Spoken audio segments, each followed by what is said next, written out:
This morning, President Andrzej Duda laid a wreath before the tomb of President Lech Kaczyński and his wife Maria Kaczyńska at Wawel Cathedral in Kraków.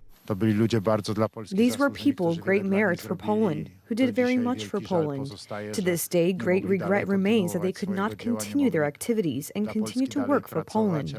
But we are doing our best to continue these things, hopefully as they would have wished. Although official ceremonies were postponed until April 16th due to the Easter holiday, today, in addition to the president, representatives of the government delegation and the authorities of Law and Justice, including Prime Minister Mateusz Morawiecki and Law and Justice Chairman Jarosław Kaczyński, paid tribute to the victims of the Smolensk tragedy. The ceremonies were held at Jasna Góra in the afternoon.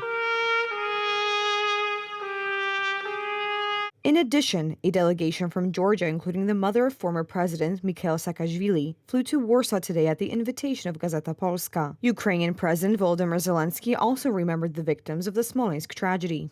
Today, on the 13th anniversary of the Smolensk catastrophe, we join in sorrow with the Polish nation and pay tribute to the memory of the President of the Republic of Poland, the late Lech Kaczyński, his spouse, and all those who died in the name of serving the fatherland. Eternal memory.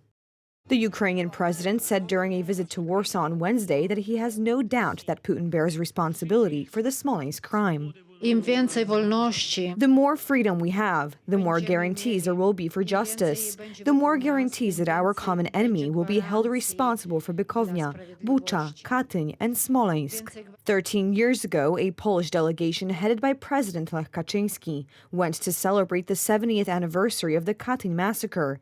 At 8:41 a.m., their plane crashed near Smolensk-Severny airport. I will say it today clearly and simply because, in my opinion, it is 100% proven: the Smolensk attack. On April 11th last year, the final report of the Smolensk subcommittee was published. It shows unequivocally that the cause of the crash was at least 2 explosions. Polish and American experts were involved in the research. After the report was published on the 11th of April, the entire international press clearly conveyed the information that the crime was committed by the Russians. Unfortunately, in Poland, this amount of information has been less so far. But a huge factor here is the action of TV Republika, Trwam TV, which were the only ones for the last years to provide this information and show evidence of the Russian crime.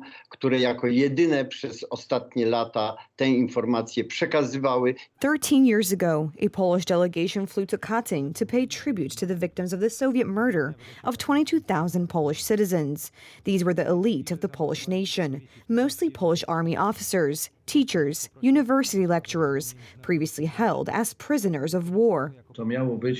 It was meant to be a deliberate murder of part of the Polish elite, so as to facilitate a reality of the future domination of the Polish nation and the institutions of the Polish state, and it was undoubtedly a genocidal crime. The delegation to Katyń included Stefan Melak, anti-communist activist, chairman of the Katyń Committee. The loss that Poland and I personally suffered in losing my brother is irreplaceable. The Russians have not changed over the centuries. They have always treated Poles as their greatest enemies. And today, after the attitude of Poland, the government, the public, aid to Ukraine, this has only been confirmed. Both before and after April 10, 2010, the Russian Federation conducted a hybrid and disinformation operation in the Polish media.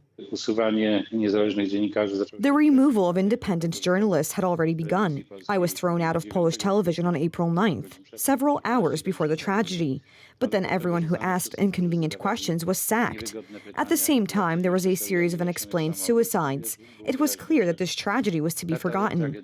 It did not succeed, but only thanks to the efforts of really very determined people. The 13th anniversary of the Smolensk tragedy coincided this year with the second day of Easter, so the official ceremony will be held on Sunday, the 16th of April.